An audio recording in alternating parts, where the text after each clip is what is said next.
జీవితాన్ని ధర్మ మార్గంలో నడిపించు. నీకు తోడుగా ఉంది 9 టీవీ భక్తి.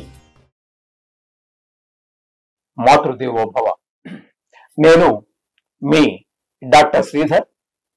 నా ఫోన్ నెంబర్ 9295909819. ఇప్పుడు మనము చాలా ముఖ్యమైనటువంటి ఒక విషయం గురించి మనము ప్రస్తావించదలుచుకున్నాము. అది ఏమిటి అన్నట్టయితే, జ్యోతిష్యంలో ముఖ్యంగా వక్రము, స్తంభన, అతిచారము అని చెప్పి ఈ మూడు కూడా ఇంచుమించుగా ఒకే రకానికి సంబంధించినటువంటి విషయాలు. కొన్ని గ్రహాలకు వక్రం మాత్రమే ఉంటుంది. కొన్ని గ్రహాలు అంటే ఏమేంటవి అన్నట్టయితే కుజుడు, బుధుడు, గురుడు, శుక్రుడు, శని, ఈ 5 గ్రహాలకి వక్రం ఉంటుంది. రాహుకేతులు ఎప్పుడు వక్రంలోనే సంచరిస్తూ ఉంటారు కాబట్టి వారికి లేదు. సూర్యచంద్రులకు ఎప్పుడు ఉండదు. ఈ వక్రం అనేటటువంటిది ఈ 5 గ్రహాలకు సంబంధించినటువంటి విషయం. గురువు దగ్గరికి వచ్చినట్టయితే ఈ గురువుకి కొన్ని సందర్భాల్లో వక్రిస్తూ ఉంటారు, కొన్ని సందర్భాల్లో అతిచారము కూడా ఉంటుంది. ఈ రెండు కూడా గురువుకి వర్తిస్తూ ఉంటాయి.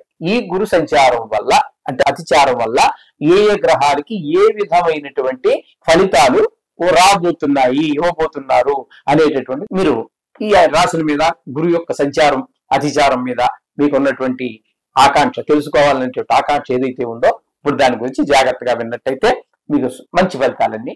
వృషభ రాశి వారికి అతిచార గురువు కర్కాటకంలో 19వ తారీఖు 10వ నెల 2025 నుండి 4వ తారీఖు 12వ నెల 2025 వరకు ఇక్కడ సంచారం చేయబోతున్నారు. కర్కాటకంలో అతిచారం వలన వారికి కలిగేటటువంటి ఫలితం ఎలా ఉన్నది అంటే, ఇది ఈ అతిచారమైనటువంటి కొద్ది రోజులు మాత్రమే ఈ ఫలితాలు మనకి అన్వయించుకోవాలి.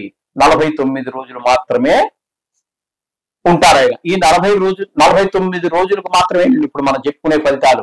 మీరు సంవత్సరం అంతానో నెల ఏదో అట్లా ఏమనుకోవద్దు. 49 రోజులు మాత్రమే ఈ సంచారం జరుగుతుంది. ఈ మనం చెప్పుకోబోయే ఫలితాలు కూడా ఈ 49 రోజులకు మాత్రమే. కాబట్టి ఈ 49 రోజుల్లో జరగబోయేది ఏంటంటే, వృషభ రాశి వారికి తృతీయ స్థానంలో వృషభం, మిథునం, కర్కాటకం 3వ స్థానంలో గురువు యొక్క సంచారం జరుగుతోంది. కాబట్టి అక్కడ ఇచ్చేటటువంటి ఫలితం శాస్త్రం చెప్పుకుందాం. అతి క్లేశం, బంధువైరం, దారిద్ర్యం, దేహ పీడనం, ఉద్యోగ భంగం, కలహం, తృతీయ స్థానగో గురువు. గురువు అంటే గురువు తృతీయ స్థానంలో కనుక ఉన్నట్టయితే, అంటే ఇప్పుడు మనకు 3వ స్థానంలోనే ఉన్నారు వృషభ రాశి వారికి.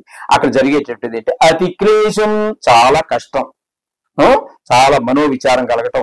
బంధువైరం, చుట్టాలందరితోటి కూడా గొడవలు వచ్చేస్తూ ఉంటాయి. బంధువైరం, దారిద్ర్యం చెప్పుకున్నాం కదండి, ఇందాక కూడా మనం చెప్పుకోవడం జరిగింది. దారిద్ర్యం, ఒకళ్ళ వ్యాచించవలసినటువంటి, వాళ్ళు ఏదో హెల్ప్ చేస్తారని ఎదురు చూడవలసినటువంటి పరిస్థితి రావటం, దారిద్ర్యం. దేహ పీడనం, అనారోగ్యాలు, దగ్గు, జలుబో, ఫ్లూవో, చలి జ్వరమో ఏదో ఒకటి అనారోగ్యాలు రావటం. దేహ పీడనం, ఉద్యోగ భంగం, చేసేటటువంటి వృత్తి అది ప్రైవేట్ కావచ్చు, గవర్నమెంట్ కావచ్చు, లేదా మీ సొంతం కావచ్చు, ఎవరితో పార్ట్నర్ కావచ్చు, ఏది చేసినా కూడా దాంట్లో కూడా భంగము అంటే అది సరిగా జరగకపోవటము, లేకపోతే దాన్ని క్లోజ్ చేసేయటమో, నష్టాలు వచ్చి దాన్ని మూసేయటమో, ఇట్లాంటివి కూడా జరిగే అవకాశం ఉన్నది. కలహం, ఎవరితో మాట్లాడినా గొడవే. మీరు మంచిగా మాట్లాడినా వాళ్ళు తప్పుగా అర్థం చేసుకోవచ్చు. ఆ విధంగా కూడా గొడవలు వచ్చేటువంటి అవకాశం 3వ స్థానంలో గురు సంచారం వల్ల జరుగుతుంది. ఈ 49 రోజులు మాత్రం మనకి గురువు కర్కాటకంలో ఉన్న రోజులు ఈ వృషభ రాశి వారికి ఈ ఫలితాలు ఉన్నాయి.